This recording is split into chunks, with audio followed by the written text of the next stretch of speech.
The thoughts and opinions on Just Some Podcast are of the hosts and guests and do not represent the views of organizations that employ them or they volunteer for. They are also not responsible for spontaneous black holes or nuclear wars that may occur. You have been warned.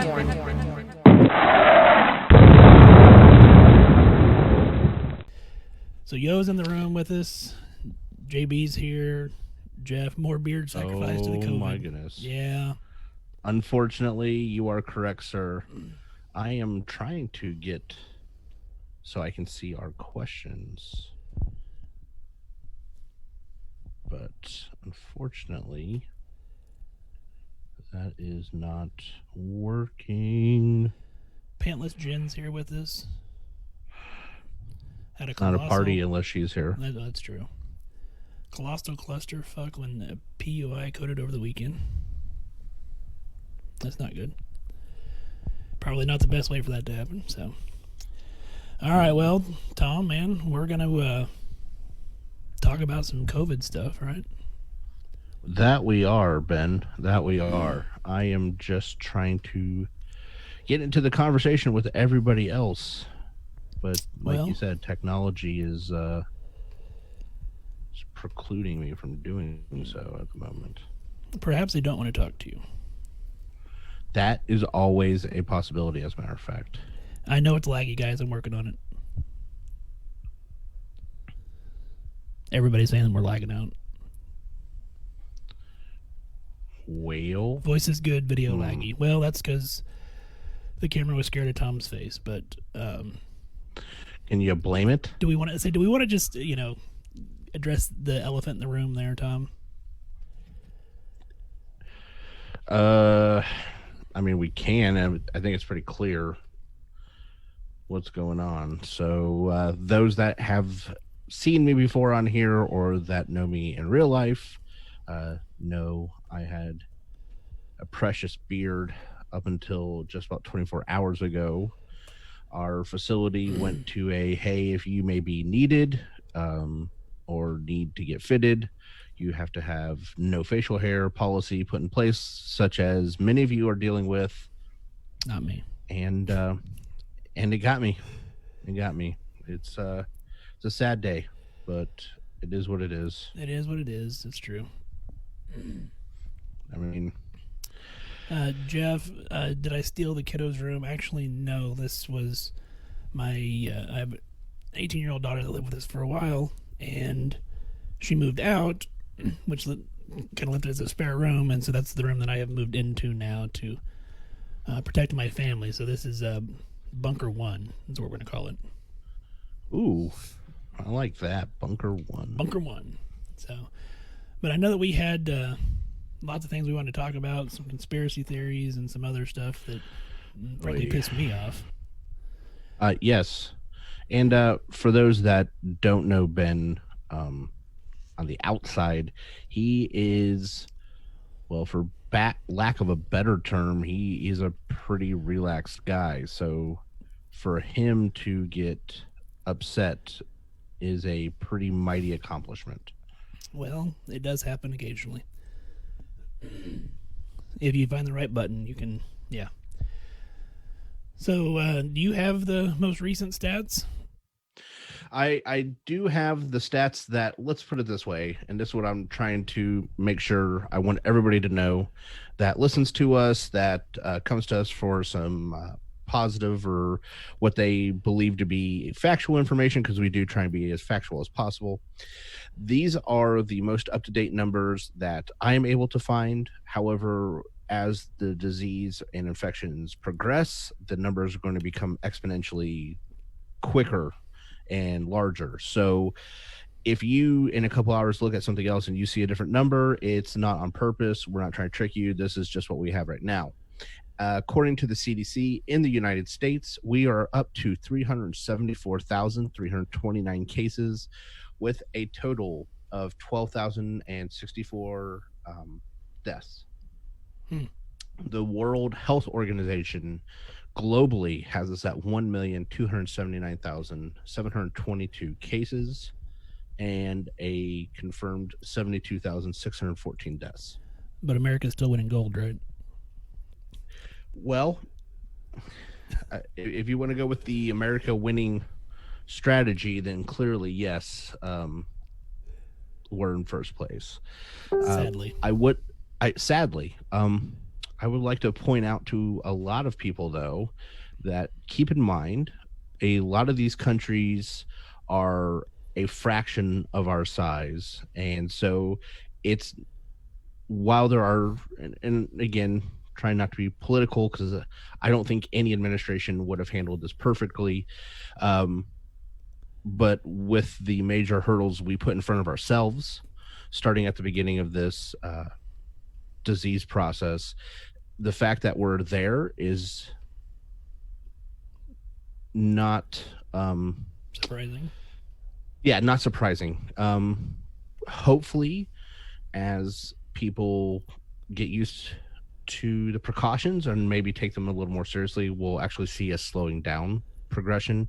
I heard this is an interesting quote on another podcast. They said basically we're bearing all the financial brunt of a shutdown, but we're not reaping any of the benefits because nobody's truly staying inside or following the precautions that we're putting in place. So I thought that was an interesting way to think about it, is you're going to pay the price and you're not going to reap the benefits if people continue to not social distance, wash their hands, stay out of public, etc. Yeah, that doesn't surprise me. Did you see that Dr. Drew Pinsky came out and apologized for his earlier comments in regards to COVID-19? No, actually, I didn't. I don't remember what comments he had. So I believe his initial comments were something to the effect of, it's not going to be as bad as everybody thinks, and playing into it was all media hype type things. And I believe he came out yesterday or the day before yesterday apologizing for his comments and saying that he was wrong, which, if nothing else, I can at least respect the fact that he was willing to admit that he was not correct. It is something that unfortunately is awfully rare. I'm trying to get the shadows off my face. It's one of those things that's unfortunately rare when people make a mistake. Instead of just saying, hey, I made a mistake, nobody's perfect, they tend to try and just blame somebody else. And so it's refreshing when somebody that's respected, like Dr. Pinsky, comes out and says, hey, I made a mistake. I think we need more of that right now, not less. That's true. So we are getting some more comments in our group here. Yeah. Do you want to start with some questions, or do we want to go to? Well, we got at least one question, Okay. And then of course we have the Minister of Education has joined us. Oh my God, are you kidding me? No, he's actively the listening. Education czar. Education czar. He said we should have stick to audio. So these are faces only one of us could love. Honestly, 100% agree with him. Yeah, I would like to point out. Only wish it was truth. That last night I said, "Hey, we're gonna do another video," and Tom's like, "No, we're not." And I sent him the message saying, "Here's proof that you agreed to it, so you're gonna do it." And you see where he's at now. So. Yes, unfortunately, I'm here showing the world my face, and it's not something I wanted to do, but it is what it is. So, Jeffrey said our facility just bought a tool clean antimicrobial UV light for the office. I'm skeptical at best. What are your thoughts? I did some research on some of that actually. And I think depending on the wavelength that it actually hits, it does show in other corona-type viruses and others that it can eradicate or shut down the virus. Basically, I can't think of the word that I'm wanting to think of right now. So it would depend Kill on it. But it would depend on the wavelength, and I believe it's like 500 to 700, I believe, is the wavelength. But I haven't looked up too much. I haven't looked up too much on this. I know of multiple facilities that have started to try and deploy this type of technology to stretch the PPE that they have on hand. I applaud them for trying, but again, I think this is I'm skeptical at best based on what I have read on the UV light, and perhaps it's more effective for certain types of things than the viruses that we're worried about. Also, it's also a sanitation issue. I mean, if you're using the same mask over and over and over again, I understand that that's the purpose of the UV light, but I just wonder how truly effective it's being. It's true. James, the corona wasn't horror enough. Now we've unleashed Tom's beardless face on the world. So, James, yeah. Again, I could not agree with you anymore. And I will never say that again. So Hey. Don't expect it. Yeah, you better write down the But- date and time for that. Yeah. But it's truly a terrible, terrible mistake, and you can completely blame Ben for this, because I told him in no uncertain terms that I did not want my face to be on Facebook right now. So Let's do one more question since another one just popped up, and then we'll get into some of the topics that we wanted to talk about. Someone said holding your breath for 10 seconds, and if not short of breath, that helps to check if you have COVID at home. That is unfounded. There's nothing to support that. And I would say, even with the patients with severe COPD and things of that nature, they may not even be able to hold their breath for 10 seconds. And then you're going to, I think that's going to elicit more fear in people. I try to advise patients, because we're doing a lot of telehealth now, that you need to be able to do your normal activities of daily living, your ADLs. If you're not able to brush your teeth without getting short of breath, or walking to the bathroom without getting short of breath, or you can physically see on telehealth that they're having shortness of breath, then that's when it becomes concerning. Again, I think what Ben just said is a more accurate telling than the hold your breath system is. What do you normally do? If you can no longer do that and you have the other symptoms, then that's when I would be concerned. Yep, nope, I agree. Jeff said, "Don't use the wand on your skin." That's very true. It will actually. My MA asked me, "Well, why can't we just use big UV lamps on everybody?" I'm like, "Well, because it would burn you." Yes. Which I guess would be an effective way of getting rid of COVID, but it's going to cut down on the production. Yeah, your skin does not appreciate UV light. That's not what it's made for. So, so somebody asked me, Catherine, did Tom shave his beard because of the coronavirus, and why? So, just the quick answer is yes. And I explained it earlier, but I'll go over it one more time, maybe just a little more detail. It was so that if I have to get moved to a different part of the facility, which I volunteered for, such as going back to the ER if necessary, that if I need to put on a sealed respirator or a N95 mask or a duckbill, that it will seat properly so that I can work with these patients.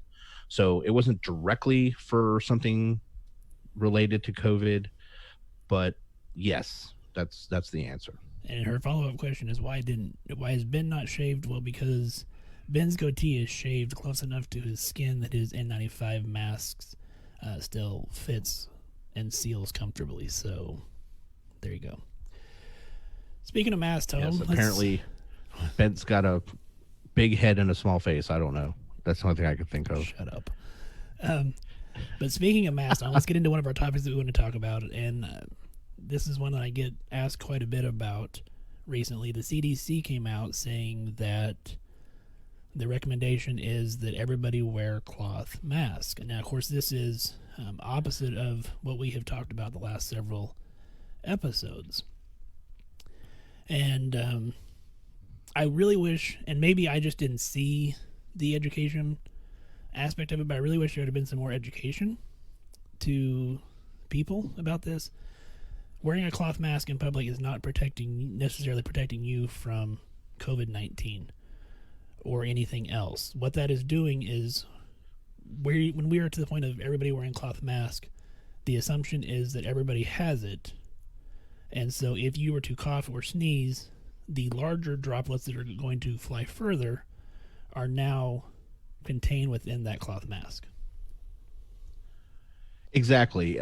Again, while it wasn't a recommendation at first, it's the same reasoning, even though it's coming out as a recommendation now, is the mask is not going to protect you unless you have a sealed airtight type mask that can protect you against aerosols or droplets. This is not going to protect you. That's not the reason for the masks. The whole point is to protect everybody else from you in case you have it. Because at this point, with saturation levels possibly going up, we're going to have to start assuming that people that aren't tested are still positive. Excuse me. So therefore, it's time to start wearing masks. I still have a problem with not telling people that.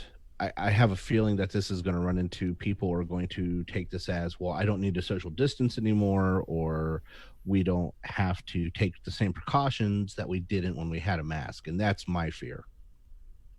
Yeah. Well, it's similar to, and I've seen lots of videos recently of like people wearing gloves, and then they wear gloves to do everything. Whether it's shopping and then they eat food with the gloves still on, and then they drive their car with the gloves still on, and it's basic cross-contamination, which anybody who works in fast food or healthcare can certainly tell you a lot about that. Yeah, there's been some pretty awesome videos. I know I shared one on my personal page about washing hands, but some nurses and a couple other entities have done where they just do something as simple as put some ink on their gloves and show you how fast things spread, or just by touching. So it's been pretty cool to watch some of the innovation people have to try and educate the public. I'm just hoping that the majority are paying attention. Yeah, and hopefully they will. We'll get back into some more questions here shortly, but I really want to get into one of the things that pissed me off, Tom, into some of these conspiracy theory things. That it did. So, I had a video that is currently has been taken down now off YouTube because they're taking off stuff that is deemed to be not true. But it was shared several times, and then it was sent to me several times, and people wanted my opinion on it. And it was a video of people calling out the mainstream media for their fake news. The biggest thing was about the CBS showing up a picture of an Italy hospital and saying it was New York. And then it was a bunch of quote-unquote YouTube reporters who were going out to hospitals and walking in and saying, see, this is all a hoax. See, there's nothing here. There's no people here. This is all just the media saying this. And that's kind of where it got to the point that it pissed me off. I don't so much care about the getting pissed at mainstream media. My personal belief on that is, right now, news is expected to be more instantaneous, and so there's not probably that rigorous fact checking that there should be sometimes. They did come out and say, you know what, it was an editor's mistake and it was an error, and they apologized. Now, of course, because people are going to assume that that's not correct and it's media hype, they're not going to believe it, but whatever the case may be. The part that gets me is when people call this a hoax. Because I personally know people who have died from COVID-19, and my comment was, well, I'm sure that their family is going to be happy to know that this is all a hoax, and, haha, that was funny. Or the fact that there are nurses and nurse practitioners and people that are getting sent to New York, and they're paying astronomical money to put these people there. We're talking RNs, $10,000 a week. And I'm like, that's an awful expensive hoax. And and then it's just the gall of people to assume that we're all putting this on. Are there going to be some hospitals that don't have a high census right now? Yes. You know what? There are, because we are trying to mitigate and prepare for what's going to come. So we have canceled surgeries. We have canceled all the elective bullshit that you don't necessarily need to do in preparation for whenever we're ass deep in COVID-19 patients. It's really simple, and people are trying to look for anything to say that this is fake, and it's not. And I can feel myself getting angry, so Tom, you better say something. Oh, I'm the voice of reason? Wow. On this you are, yes. Hold on. Don't get ahead of yourself. So first of all, I noticed you kept saying street reporters. That's where you're first of all incorrect. They're just assholes, Ben. No, okay. So let's just get that straight. Okay. So these guys are trying to make a name for themselves or go out and become famous by, I don't know. As you've already explained, and I would hope most people gather from this, is that these are hospitals that are preparing.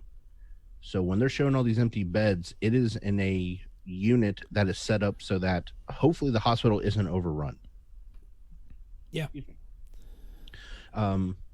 It's spaces that administrators have started to take this seriously.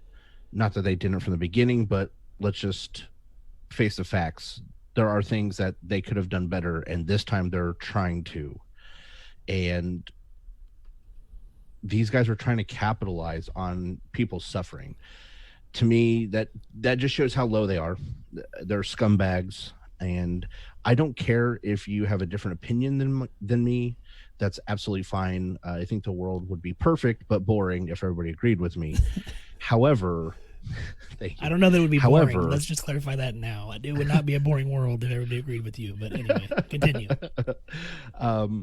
But the point is that they're trying to capitalize off other people's suffering on lies and falsehoods. They're trying to pull the wool over everyone's eye, and they know it's wrong. And they're also editing the videos so that, like, they go up and they ask a person a question like, well, how many COVID patients have you seen? Yeah. And the guy's like, what, 3? I don't know. Like, what do you mean, this hour? Like, they don't put all that information in there. Exactly. You know, they just edit it down so the guy says 3. They're like, oh, you've only seen 3 patients? And then they're like, it's done. So I would hope our listeners for sure are smart enough to understand this.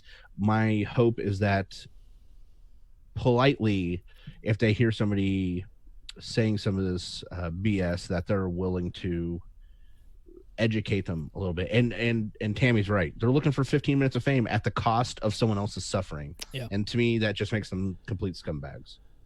So that was the first one that really got lit a fire under me. The second one, what didn't really light a fire under me as much as it's just odd, I guess. And that is, and I don't know if when I talked to you about this one initially, you hadn't heard much about it, and I don't know if you've heard much since then. I read a little bit about it after this. 5G is what is actually causing all of this problems, and it's not COVID-19. Yeah. Yeah. Okay. It's pretty funny, yeah. So people are coming out and saying, oh, well, it's all the radiation from 5G, and that's what's causing all of these symptoms, and it's not actually COVID-19. Here's the issue that I have with that, in that they're basing it off assumptions that there's a significant amount of radiation and wavelengths, and I'm not going to get into the science of that because I'm not an expert in that aspect of it by any means. What I can say is that a lot of us already have 5G in our home, you just may not realize it. Your router for your Wi-Fi probably got 5G on it. 5G is around us, and if they're setting up these huge networks in these big metropolitan cities, and they've done this for years. This is not, while I say it's new, it's not like it just came out 2 weeks ago. We would be having significant more problems if that was legitimately the case. And the fact that you can look at COVID-19 under a microscope and see that it's a virus, that's... Don't you be using common sense. People don't want common sense. No, they want the sensationalism of it. And I understand that there was a video out about the military weaponizing the wavelength rays. God. And it was and I mean, it was a legit video. And it was, I mean, look, why don't you talk while I try to find that? Because they do talk about that briefly. Well, so yeah, I want to know about this weaponizing issue. So I decided to look up some more 5G because I hadn't really heard that conspiracy theory. Ben brought that to me, and I had a pretty good laugh. So my first thought for me actually was the opposite of Ben, where he's like, well, this has been around for a while, and they've been setting up this infrastructure, which is absolutely true. But COVID is currently in like 184 countries, I believe. And there's 5G in like 40. Valid point. So how did the other 142 countries get COVID if it's being caused by that? That's my first one. The second one is, again, it's these people that are trying to capitalize on people's fear. For instance, I saw one where it says, this is a picture of a HARP antenna. And if you don't know what HARP is, that's a whole nother conspiracy theorist stream. But you'll have to look that up. This is a picture of a HARP antenna spraying 5G chemtrails. And it was clearly an airplane at high altitude where they have the vapor trail off of the wingtips and the engines. And they had just superimposed a TV antenna over it, and we're trying to say that it was an antenna being flown by the United States military industrial complex to poison us with COVID chemtrails. So okay. I literally couldn't stop laughing, to be completely fair. So I found it. So it's millimeter waves are utilized by the United States Army in crowd dispersal guns called active denial systems. And oh yeah, what that is basically it shoots a beam that is invisible, and once it hits you, it makes you feel like your body is on fire, so you want to move. The sensation is intense enough to cause a nearly instantaneous reflex action of the target to flee the beam. It penetrates, Tom. It penetrates 1/64th of an inch of skin. And it instantly produces an intolerable heating sensation that causes them to flee. But the problem with that is it's a focused beam, and even at a focused beam, not a widespread network across the world, but even in a focused beam, it penetrates 1/64th of an inch into your skin. Yeah, so many things. So first of all, I do know what these active denial systems that you're talking about. I kind of thought this is where you were going to go with it, but I was like, I didn't want to say anything until you said it. There are two types that I know of that were in development. Now, whether they've actually been deployed with active units or anything, I don't know. One is the sensation, the heat. Excuse me, sorry, I've been drinking some Diet Pepsi. One is the heat activation, and one is actually sound. They work on the same principle, though. They are for large masses of people because it is a very focused beam. And what they do is they aim it at the pockets to try and get the crowd to disperse. It's actually something that they're looking at using for police and riot control as well. So that's also part of the way I know about it, just for like large groups of people. Because like you said, it wouldn't do me any good to have it if there's only 3 people and they spread out. The weapon is now pretty much useless. Yeah. So it is funny to anybody that has done any sort of like a 45-second Google search could figure this out. Unfortunately, what's not funny is out of 350 million Americans, a small percentage is going to equal a large number of people, and they're going to believe this horse shit. Yeah, sadly they will. So I shared something on my personal Facebook page that I found kind of interesting when I was looking at 5G for the show tonight. This is from 2014 on TechRadar.com. 12 technologies that scared the world senseless. Number 1, trains, because they were afraid that moving at incredible speeds greater than 30 miles an hour could potentially kill you.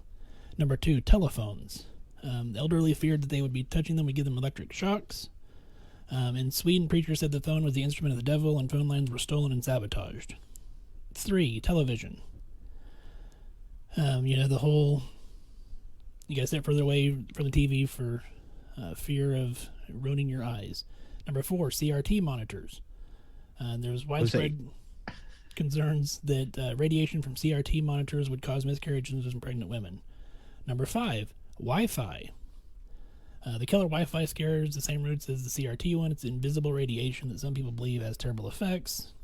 Number 6, the Y2K bug. 7, robots. 8, cloning. 9, cassette recorders. 10, VHS video recorders. 11, text-to-speak. And 12, video games. So my initial thought in the research that I have done is that 5G is similar to a lot of that. It's something new, so people are freaking out about it. Well, again, and we talked about this several times on the show, people have, I shouldn't say people, because that makes it sound like everybody.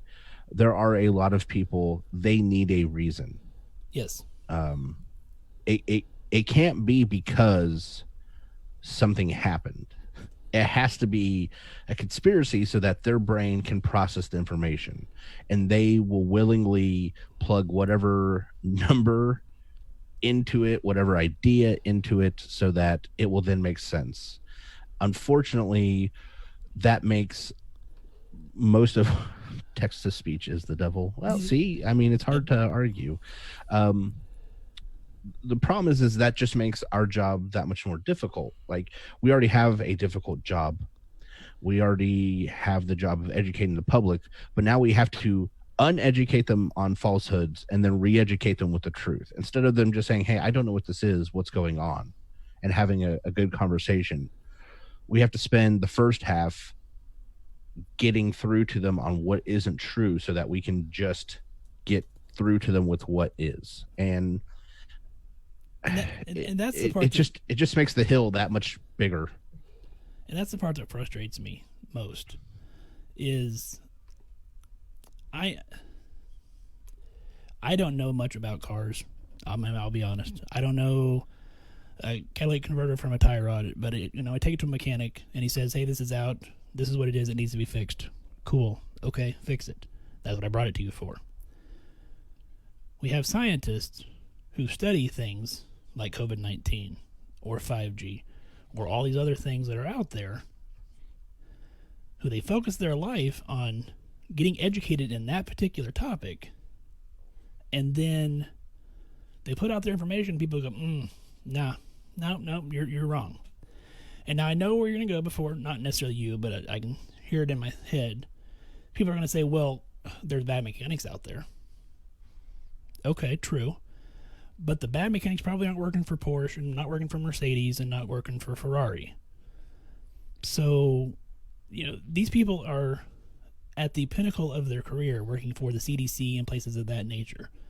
These aren't just some Joe Schmo who they walked by one day and went, well, you look like a scientist, so congratulations, you got a job. I would just wish that we could take the views of people more seriously. I wish I could literally just delete them or had like a block button. Like if you started talking and you started saying, well, I think the government, I could just go click and I didn't have to hear you anymore. That's what I wish. Well, because there would be a lot of blocked people in my life at this moment in time. That's true, probably is. I'm sure it's the same for you, Ben. I get a lot. Like I walk out my door pretty much on a daily basis, and a neighbor or somebody will stop and be like, hey, so I have a question. And I don't mind that. Though it's funny because they all say, aren't you sick of people asking you by now? And I was like, honestly, no. Yeah, no. This is affecting all of our lives. I get I'm it. Yeah. perfectly happy to answer. What does get frustrating is the situation you just described, where they're like, so I heard that ibuprofen will make your symptoms worse. And I'm like, no. And they're like, but what if it does? I'm like, no. So I go over the evidence, like there's no linkage. That's actually possibly a misinformation campaign by another foreign power. I was like, there's a lot of reasons to not believe this. They're like, well, I stopped taking it anyways. I was like, okay, do you have COVID? They're like, no. I'm like, But okay. I might. So what are we going for here?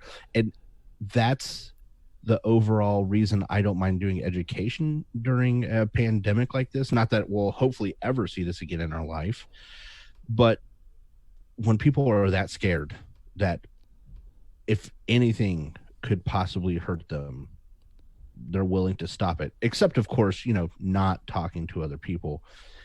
But anything else, they're just grasping onto anything as an information life preserver. And I think it's our job to go out, and I don't mean just you and I mean providers or people that listen to the show. If you know some good information, please, pass it along. Yeah, absolutely.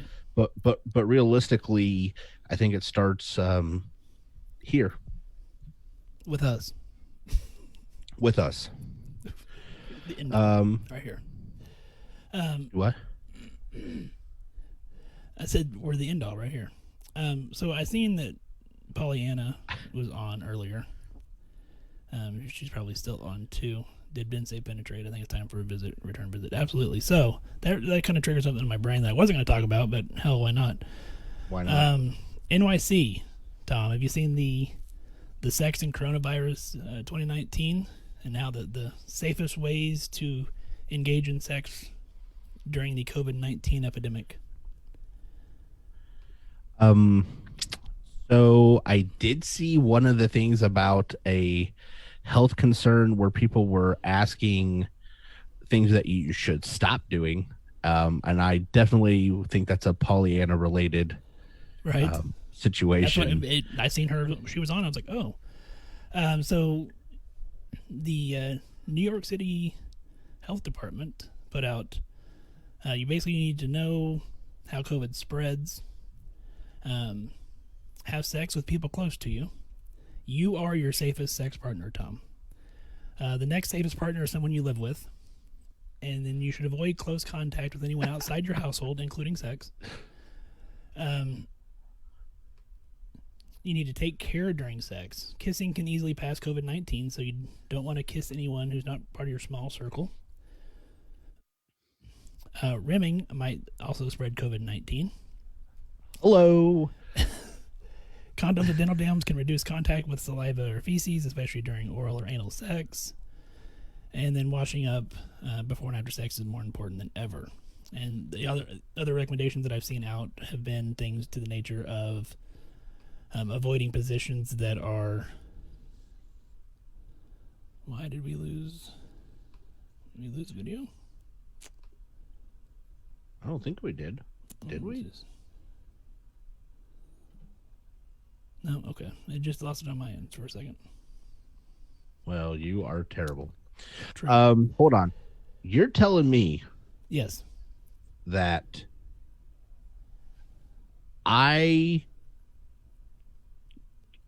no, explain the position thing. No, I want to hear more about this. Hold on. Before I say anything that gets me into trouble. So you don't want to do like face-to-face positions where you could easily pass COVID on. So, you want to do other positions. Well, I think my first problem is getting someone into a position. I'll worry about what we're doing after that. That's realistically the problem. Like you said, I am my best partner. So, I mean, I don't know what else to say for that one, though. I saw that very same thing, and it just cracked me up. I could not stop laughing at that. Yes. Because the day I thought a public health department was going to have to put out a warning about giving rim jobs was just not on my agenda of things I thought I'd see. Not a day you thought you'd see, all right? Yeah. Pollyanna is basically saying it's from behind. So that's what I was getting at, trying to be nice. What, Tom? Like I did something bad? Well, no, I think because we were kind of hinting around at it, so she was just throwing it out there for us. John, Tom, your expressions are very entertaining during this topic. Yeah, I bet they are. I was reading so I could not see your expressions, so I'll have to go back and watch the video later. Yeah, I'm pretty sure they're self-explanatory at this point. So, I saw a couple questions actually up here. I wanna get back to one. Is from Brian and Nikki. It says, "Do you think that some folks don't believe what's being said because not all information being shared is necessarily the same?"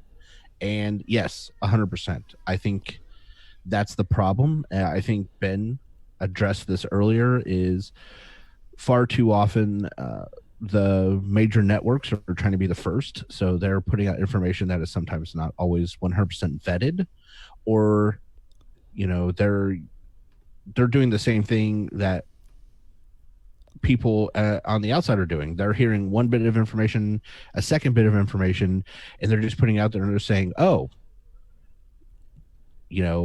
A plus B now equals C, and then we're coming out and saying, no, that's not it. It looks like that, but that's not what's going on. For instance, like we said, the masks. At first, everyone was like, well, why can't I just put on a mask and that protects them? And then we had to be like, well, after research, this is droplet and aerosol. So you don't really need a mask. But people want to believe that since we keep saying the word respiratory, that therefore a mask will save them, and it won't. So I think that is 100% part of the reason we're having a problem with this. The second problem is there's no way you're going to be able to get everybody on the same page. There's 70 different news networks. There's 180 countries involved. There's the CDC, the World Health, the White House. No one is going to put everybody on the same page. Sadly. There was an earlier question that has now scrolled up beyond where I can see, but it was, what's the curve look like? And the curve is still going up. Current estimations are that it, depending on where you're at, it will peak anywhere from now through the end of April, beginnings of May. And there's lots of... go ahead, sir.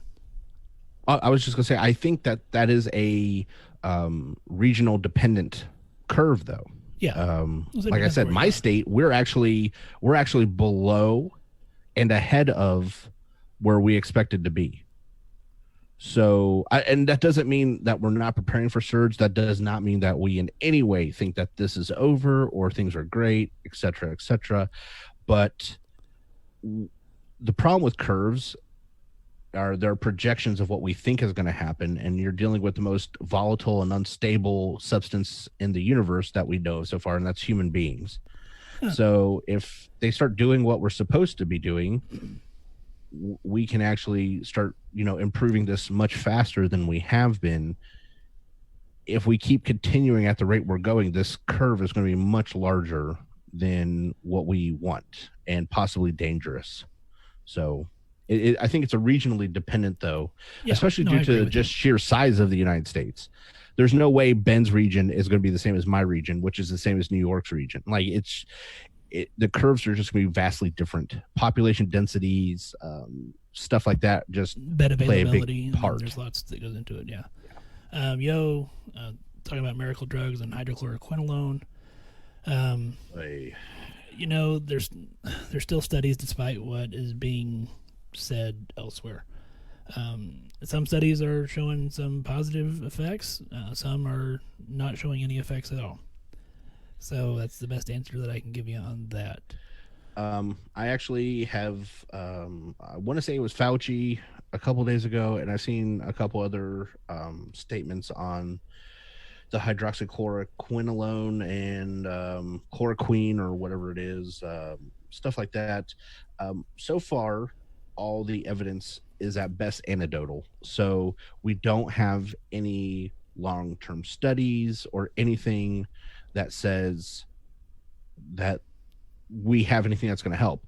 The only medication that I have seen that they have done studies that have replicated results is actually a very old, it's like 30 or 40-year-old medication, and they're doing the studies right now in Australia. It's called ivermectin. Ivermectin? And it's actually, it's actually used. It's used in a variety of things, but I know mostly it's used in large animal farming now.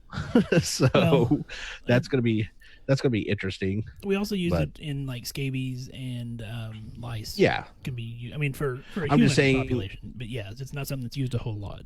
You're right. Yeah, I would say it's not that we don't use it. It's just we have other medications that we have found been better with less side effects. So, but I don't know what the side effects are. I don't know what the studies are going to be. Yeah. So it's hard to say, but I think that there is, I think the difference between the hydroxychloroquine and the ivermectin is that there's so far 0 studies that have been replicated that show any positive effects repeatedly with the hydroxychloroquine, but so far the ivermectin, they are showing repeated processes.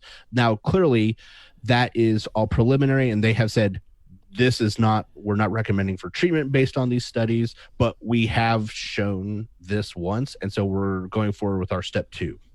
And so I think that is a huge step forwards.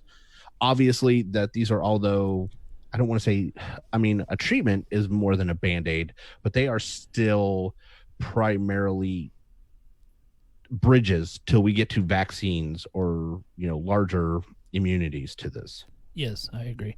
One other video I want to talk about real quick, because it's been sent to me a few times now, is a chiropractor who comes out and talks about COVID-19 and using vitamins and being more holistic. And my thoughts are this, and I don't know if you've seen the video, Tom. If not, I'll forward it to you after we get off the air so you can watch it. But I have 2 thoughts on this video. Number 1, I love my chiropractor. I go to a chiropractor. He does a wonderful job. Love my chiropractor. Probably not who I would go to for an infectious disease. No. Similar to, if my car is broken down, I'm not going to take it to an electrician because they both work on things. It's not, it doesn't jive. The second thing that I would say about this video is I would caution you from getting advice from anybody who's trying to sell you something, because I guarantee you, more often than not, whatever they're selling is probably going to be what they're recommending as the treatment or the next latest greatest thing. So I would say anybody who is outwardly trying to sell you something, take it with a grain of salt.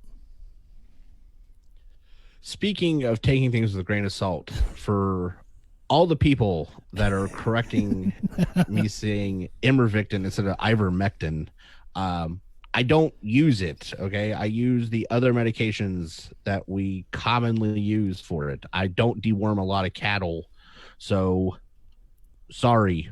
So stop. I get it. Well, they want to make sure that you know. They wanted to make sure I got it. Is there anything else you want to talk about, Tom, before we get into some more questions, since they're blowing up all over the place? No, I was actually going to just address some. So we got one from Brock. So, and this is something that I've seen before, and I think we addressed it last week or the week before. Could China have done this as a biological warfare to get back at the U.S.? I can't tell you 100%, Brock, that it's not. What I can tell you is that is highly, highly unlikely for a variety of reasons. The mechanism of action, the targeted population, the delivery of the weapon. Like, let's assume it is a weapon. They basically shot themselves in the foot to cause a wound to us. Like, effectively what China would have done if China had developed this as a weapon is they shot themselves in the foot, and then they hoped we would step in the blood so that we would get it too. If you are deploying a biological warfare weapon, that is not the way militaries would deliver that payload. Second of all, and I think this is another thing that Ben brought up last time, the population it's mostly attacking are the elderly. If you were using a biological weapon, you primarily want to do it either A, to take out a targeted population, which at this case would be young, healthy males. Two, it's also an area denial weapon. So you throw down something like, say, anthrax, and it's so the army doesn't want to go to that area. Well, that doesn't really make a lot of sense with a virus that can only last a couple hours to a day or two or three. So no, and I don't think that there's any chance that this is a biological weapon. That's a good answer, Tom. Good job. Every once in a while. Yeah, it happens. Ivermectin. Stephanie, do you feel that COVID has changed the way healthcare will function from here on out? In some aspects, I certainly do, yes. I think that the expansion of telehealth and people seem to be really liking that, at least in my part of the country. I foresee that becoming more of a way that we reach out to our patients. It's the 21st century, and it's much easier for them to talk to us, for things that they don't necessarily need to come into the office for. I don't necessarily need to listen to heart and lungs, but other things, anxiety, depressions, things of that nature. So I do think that will change. I think, or at least I hope, that everybody as a whole has a better understanding of how quickly pandemics can happen. People say, H1N1 and the bird flu, or avian flus and all this other stuff. It wasn't quite to this extent, so I just hope that we come out with a better understanding. And rarely have we seen something that is this contagious. I mean, even with the H1N1, the rate of transmission was just not this high. So it does change. It changes the playing field when you're dealing with something that can transmit from person to person this quickly. And I hope that this has opened the eyes to the public of what we're going through. And I honestly hope, though, to a much larger extent, it shows people the fragility of the system that we're dealing with. Yeah. I mean, it didn't take much at all for us to start poking holes and be like, well, now I can't do stuff. I don't know. I don't know that there is a great answer to that, but that's how it feels like to me. That there was a lot of information that either A, could have been used sooner to start preparing us, but even if we had, I think there's only a certain level of mitigation. It certainly would have saved lives if we had done stuff sooner, but at the same time, I don't know that it would have changed some of the outcomes for the people needing PPE, for example. Yeah. You hope that hospitals and in the nation have a better understanding of how quickly we're going to burn through PPE and can figure out ways to amass that where we're not having to, risk our health and our safety to continue to take care of patients because we don't have the appropriate PPE.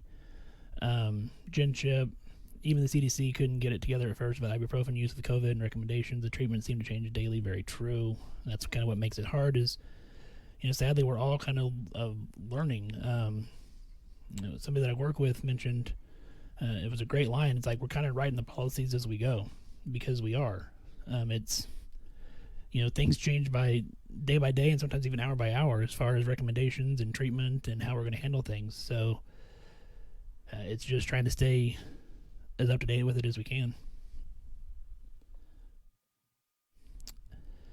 I'm just reading some of the other questions ahead. She said she's, they've seen more deaths, more sick patients in the last few weeks, or last week. Don't always seem to respond like you would think with ARDS. It's been very hard. It sucks. I know. I'm sorry. I wish I had a better answer. Yeah. It sucks. Yeah. Unfortunately, this is one of those, and I think we've all had a patient where we did everything right and the outcome was still death or poor. And I mean that from like the ER, ICU, the very acute sense of, and I guess it does apply to the office, but I mean more like you do everything. You did the right drugs, you started the right drips, you got them intubated, you did everything you could. Yeah. And it still wasn't enough. I think this is the first time that we're looking at it, possibly the first time we're looking at a widespread disease process that has that same outcome, where there's so many COVID patients and these doctors are getting them airways quickly. They're getting them into ICU units. It's just not enough. And that's one of the things that really irks me when, you see these people arguing on Facebook or they're trying to prove their point. Mm-hmm.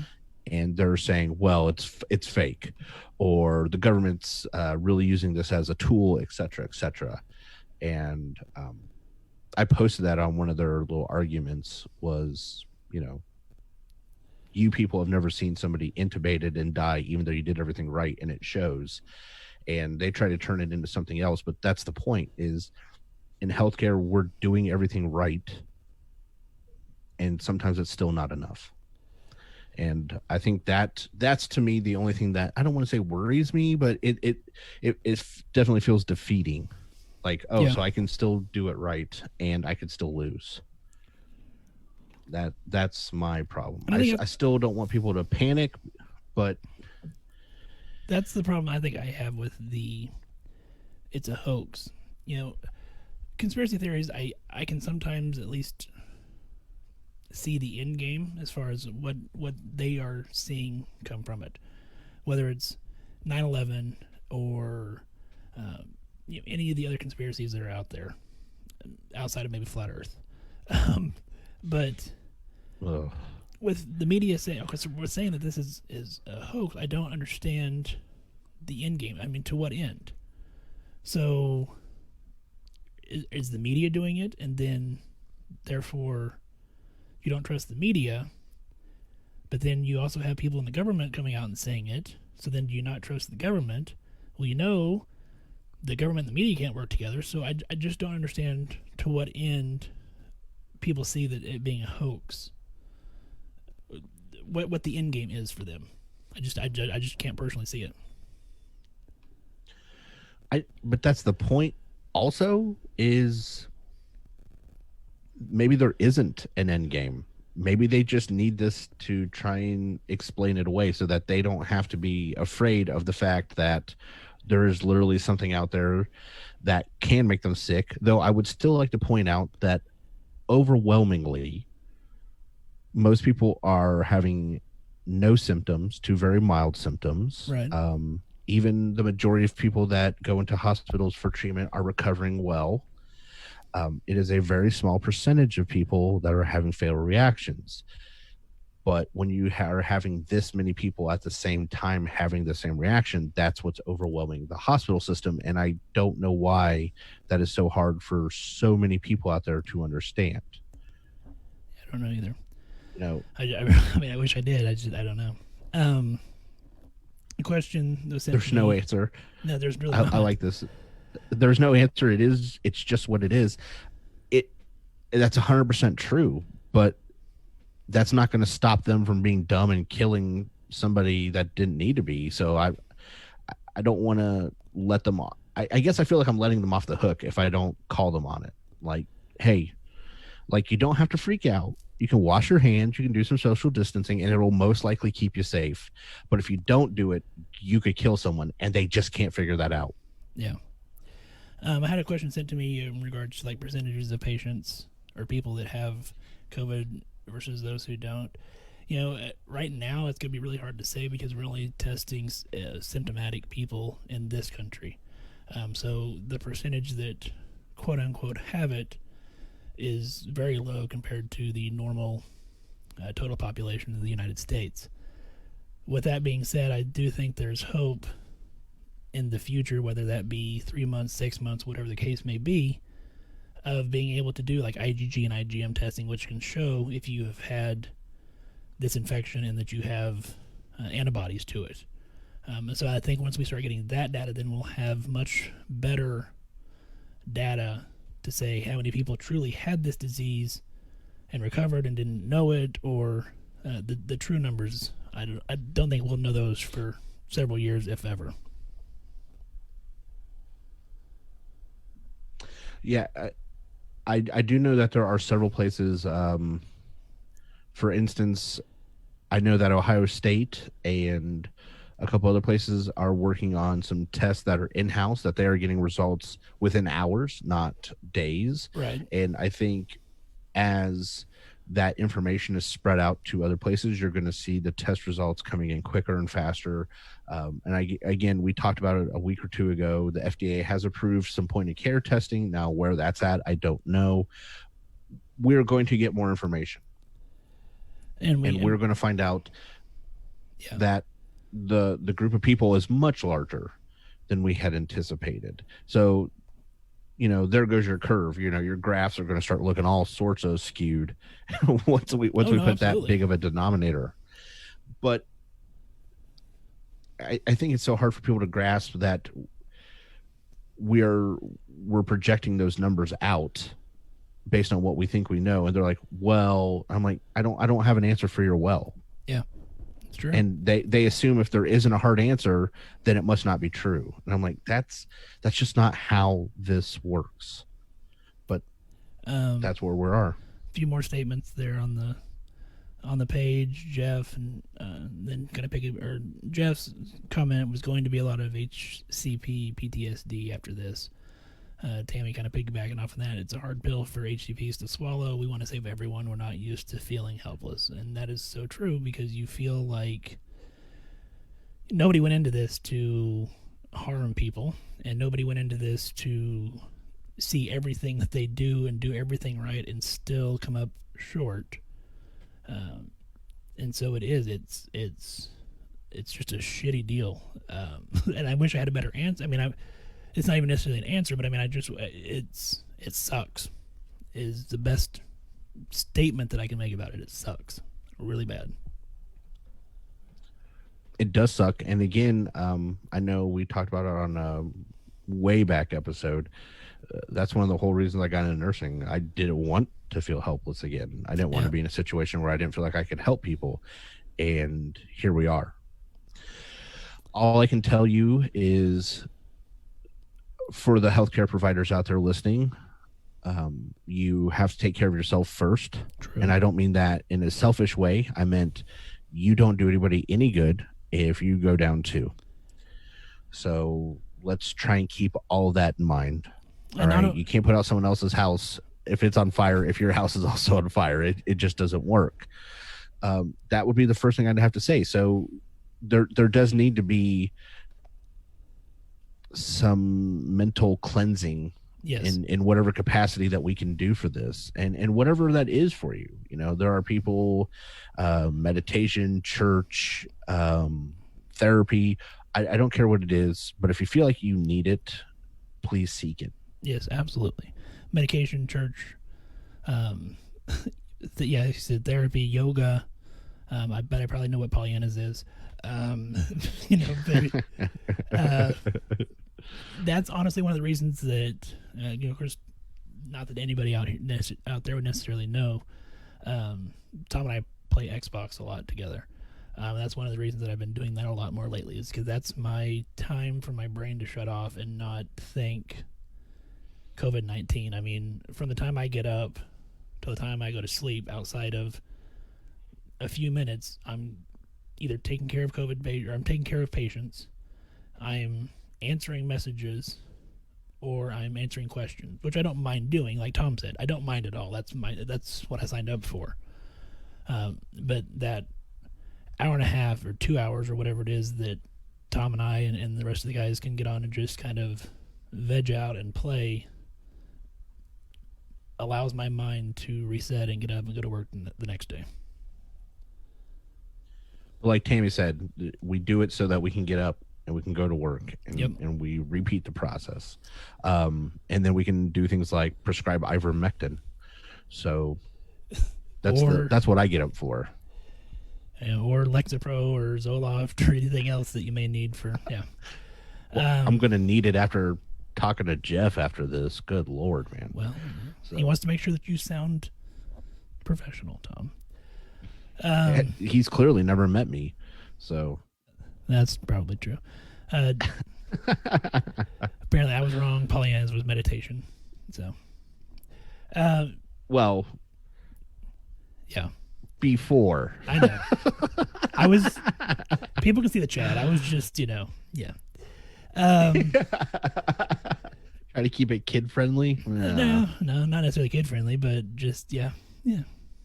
Leave something to the imagination. So, any other questions? Any other comments from people? I don't know if there's anything else that we necessarily want to talk about this episode, other than just trying to dispel some of the crap that's out there still. Well, and certainly we can do this again in a couple days, because obviously there's going to be more information.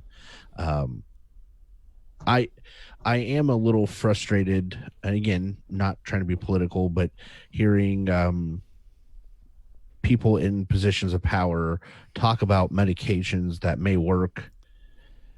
I want for us to try and stick to information that we know, and try and stay away from speculation.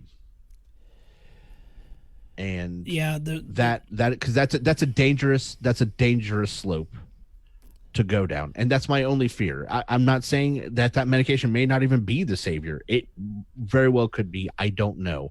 What I do know is that we don't have enough information to say that yet. And when they start saying stuff like that, it can cause a huge problem. What frustrated me most about the comment that was made, that I know what you're talking about, was, well, there's this medication out there. If it helps, great. If it doesn't help, what's the big deal? Well, the problem is, if you go back to Pharmacology 101, the problem with that statement is all medications, everything that we put in our body is poison, and we're just trying to control the effects of it. So Correct. Every medication is going to have side effects. And I guarantee you that if I prescribe ivermectin to someone and they have a reaction to it, or they have something bad happen and either are killed or have a chronic problem to develop from that, and they come back to me and say, why did you prescribe this? And I don't have medical necessity and medical reasoning behind it. Here's my license. I'm done. Yeah. And unfortunately, that's what happens when any well-known person, it doesn't have to be a person in power. It can be an athlete. It could be a movie star, says, well, this is what I did. Then I get people in the office saying, I can't take NSAIDs. I ask them, do you have COVID? And they say no. I was like, so first of all, there's no link, but two, if you don't have it, then what's the problem with taking ibuprofen? I don't get it. It just leads down this path. People were worried about blood pressure medications. Yeah. And even though we told them over and over and over, there's no link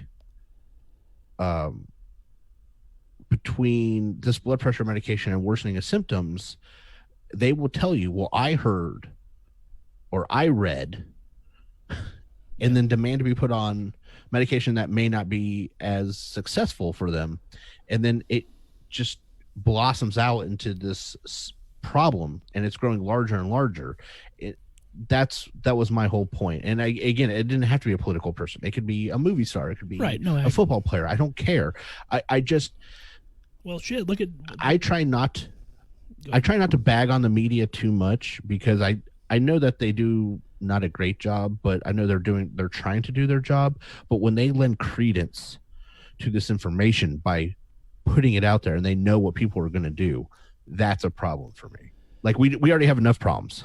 No, please stop. And I agree with you. It's know? not necessarily somebody in power. I mean, like you said, a celebrity or athlete or something along those lines. I mean, think back, one Playboy bunny set back how many years of research and Oh yeah. life-saving vaccines by one person that started. I mean, to an extent, but I mean, they're the ones who. No, Jenny McCarthy, when Yeah. she came out and said there's a link between autism and vaccines, look what happened. Yeah. And so we are in a precarious position right now, and we don't need any setbacks. So I agree. And so that's my big thing. Going through some more comments here, Jen. I can't help but feel like the course of my entire life brought me here. I mean, I'm not a nurse or doctor, but it feels like all my choices brought me to a place where I can make a big difference in a difficult time. We're glad you're there to do that. Tammy, which is my mom for anybody who doesn't know, but hey, you know, my dad said it's our calling. That's why she's gonna ground you for agreeing with Pollyanna earlier. Yeah, I already know it. It's okay. She probably ground me for agreeing with you. See, Kimberly, Tammy. Mm-hmm. What is causing my mental stress is the loss of any supporting evidence or behavior from corporate healthcare and administrative that we are more than a commodity. Ooh. Tom, you want to feel that one? Yeah. I want to believe that I let me start over. I do believe that there are times and situations where they are allowing the staff to act in the best interest of the patients, and that's the only thing that they can really do. The point of administration, and when I was administration, I try to say this: my job is not to go out and take care of the patients. My job is to take care of you so that you can take care of the patients. All right. If I have to go out and take care of the patients, I don't need you, and we're both ineffective. And so when you see the huge failures of administrations, not just on securing PPE and not just doing some of the sorry, I'm just seeing some of the comments. Yeah, I'm getting in trouble. Not securing the PPE or the equipment. It's hard for them to come to their staff and say, we're trying to do what's best for you. But by the way, wear the same N95 mask for 2 weeks. Like, when you are looking at pictures of Iran and Italy, and they are in full Tyvek suits going into a patient's room, and they're like, no, you can wear a t-shirt or a bandana. Yeah, I know. It is impossible for us to get across to those people that are possibly the best trained and best executing nurses in the world, and we're saying you're cannon fodder. Yeah, I understand. So I agree 100% with everything that's causing your mental stress, Kimberly. And the only thing I can tell you is, one, again, if you feel like you need to talk to someone or you need help, do it. Please reach out. And two, you're not alone. You are not alone. Okay. That is the number one mind killer when people get into these positions. They start to feel alone. You're not. Everyone is feeling the same right now. Everyone is going to work and wondering if they're bringing home COVID to their families. Did the person I just talked to have it? It's consistent across the board. Just remember that there are resources out there and that we will get through this. That is also, I think, a light at the end of the tunnel that not many people are focusing on. Yeah. This all sucks right now, and it sucks hard. But it will get better. We will get through this, and I hope we get through it with the idea of improving things on the other side. Also, I've seen a couple of videos by Z-Dog, and this is one of the last things. I think we're kind of winding down here towards the end, but yeah, I think so. I will not forget what happened. I want us as a profession to not forget what is going on. And I don't want anybody out there else to forget.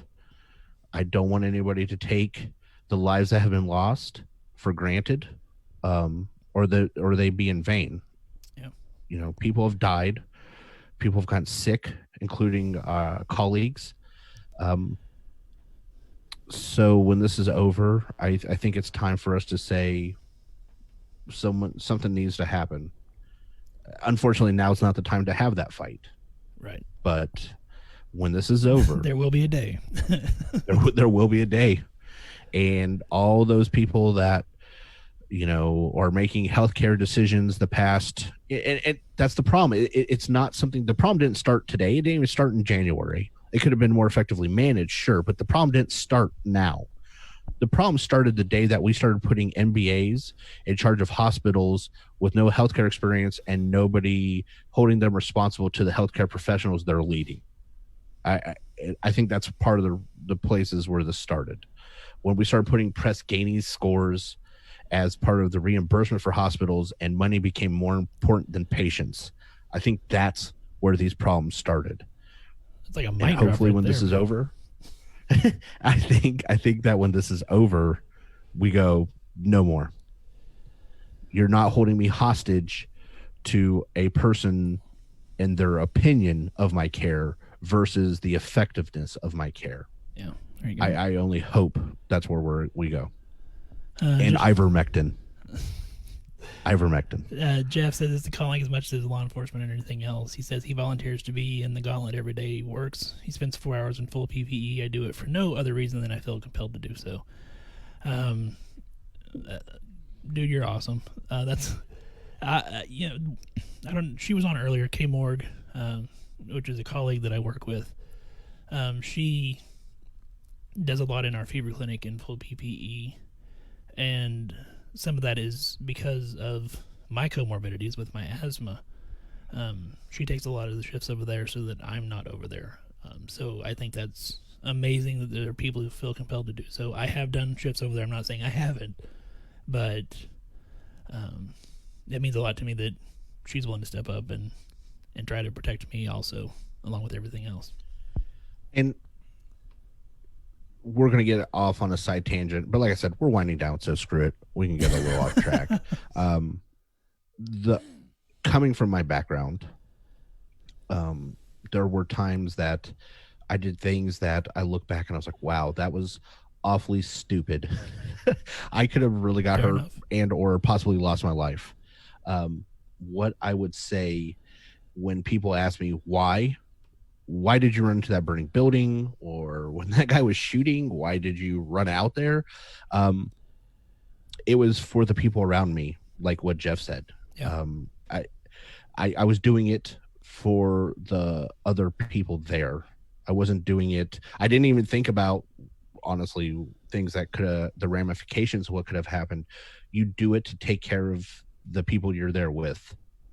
You feel that compelling move, like I have to do it so that other people make it through this.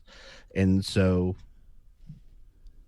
I understand it, and honestly I feel like this is that apex moment for healthcare. You know, we're at that point where people are going, a lot of the stuff that we worried about before, don't worry about it. Yeah. We have to take care of the situation, and when this is done, we'll worry about. That's one of the few good things I've noticed or I've had during this experience, is that so many things that were bureaucratic bullshit and red tape before. Well, did you fill out the, I-5 form and blah, blah, blah, and all this other stuff? Now is just do it. Just do it. If you think it needs done, and we'll get to how we got, paid for it, or we'll do something about it when this is all over. And that has been a pretty awesome experience. All the stuff that before you're like, we can't do that. Suddenly we're doing it. So right. That's true.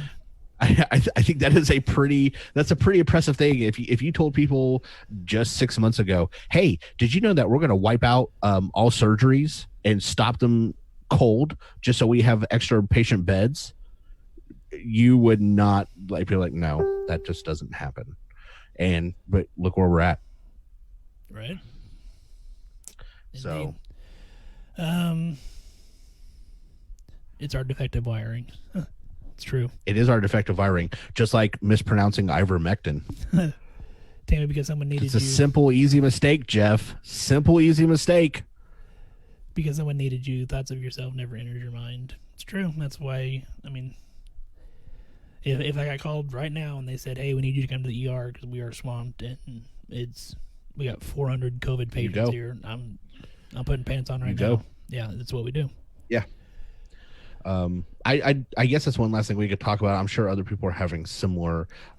Most hospitals I know, at least locally, especially PAs, NPs, also other physicians, they're like, what other capacity can you serve in? Yeah. Like, what else can you do? And so, yeah, I'm ER trained. I said ICU, ER, urgent cares, wherever, if you have a fast track, whatever you need me to. But most likely, if they said my fatal flaw is pronunciation. I think it was. I think we all know that I'm gonna say, well, where do you want to go? And we'll be like, ER. Let's go. Why are we? Yeah. Why are you even talking to me? Like, let's go. I'm throwing on the scrubs now. It's like it's like I said in like the other episode. At this point, healthcare is the firefighters, and we are running into the smoke, and that's what we're doing. So, yeah. Jaco. Yes. Last thing. Yes, there you go. Let's slap that elephant that's in the room. Was a hilarious meme that I seen. Was like, okay, last week we couldn't put scotch tape on the wall, and now you're telling us we can wear or socks for masks. Yeah, socks for masks, dude. Yeah. That's great. So you're saying no, that's. And did you see the reply? Yeah, we rarely wear pants during the show. There you go. There's fun fact. You can't see. There you go. Yeah, there you go. Fun fact for all the listeners out there. But no, let's go back to the Joint Commission and JACO for a second. Yeah. I am openly rooting for the day that somebody comes in and is like, you guys can't have drinks off drink mats or at nurses' stations, because there's going to be a response. They might want to just send me home that day, because when I'm like, so let me understand this. I can use a shirt sleeve for a mask when every other country in the world is using PAPRs, reusable N95s, Tyvek suits, negative pressure air rooms, et cetera, et cetera, et cetera. And you told me I could cover my face with the fucking sleeve of a shirt. So get out of here with your drink nonsense. That's literally probably what I'm going to say. Well, let's hope that you're not there the day they show up. They should probably send me home that day. I'm just saying. I'm just throwing it out there.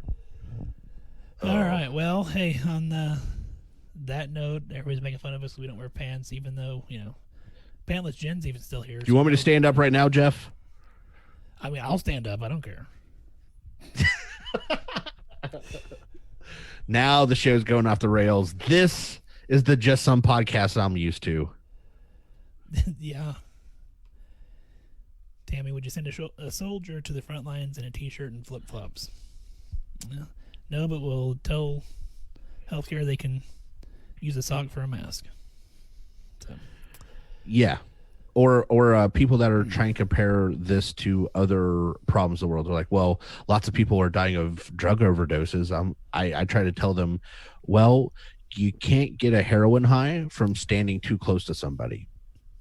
So that's the difference. This is not a voluntary condition.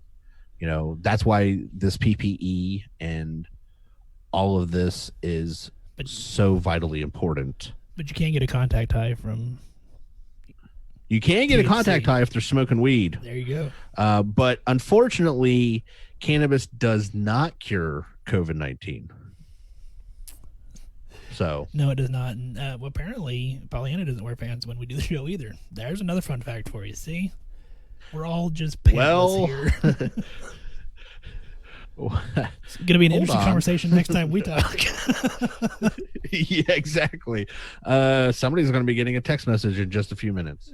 So, all right. Oh Lord. Well, I think it's going off the rails now, Tom. Can we handle? Yeah, no. That's right where I want it. Right, just like in the movies where the train is teetering, like one set of wheels is off the track. That's right where that's our wheelhouse. That's right where I want it. And Jeff wants to know if we can handle the ensuing laughter. I would just like to say we're built for ensuing laughter. So, yeah, that's what we'd go for. Yeah, that's what I do. That's our thing. Ivermectin. What can I say? Well, Tom, on that note, I think we should wrap up this live COVID-19 Facebook. Did you see how many we got up to real quick? As far as what? How many people were in the room this time? I can't see. I don't got the little ticker thing that told me like last time. At one point, we're up to like 35, 40 at one time. We're at 19 right now. There's still 19 people watching our dumbasses. Hey, that's because they know quality dumbass. So there you go. Well, it's like James said earlier, 300 channels and I'm watching this good rope. Drain baby access. Oh, she brought up the old school. Man. Stick with the headshots, Look at boys. that. Nobody needs to see the under desk camera view. You are correct, sir. Thank you. However, I happen to know that gentleman will be asking me for a picture later. So either way, it's fine. I don't care. Hey, no. Wow. All right. Tom, man, I appreciate you. I appreciate you too, Ben. Tom, short, I am sorry. It must be a government conspiracy to keep us down. They don't want you to hear the all-important truth that is being brought forth by Just Some Podcast. However, the video will be up here shortly. Yep. Is that right, Ben? Yeah, no, it'll be here. So you'll be able to catch up on the entire episode here in just a little while. There you go. For everybody out there. And since I know you know my email, you can go ahead and just, email me any questions later. So for anybody out there that is working in an essential job, whether that be, because we focus a lot on healthcare, of course, but, and I mean anybody in, wow. He already has one at the close-up. Anyway. For anybody in... Damn it, I'm trying to be serious. Stop it. Yeah, no. Serious. Serious. Right. Without pants. Always without pants. For everybody out there who's working and taking care of patients and taking care of the hospitals to make them continue to run, whether that's in EVS or lab or radiology or nursing or whatever, thank you for what you're doing.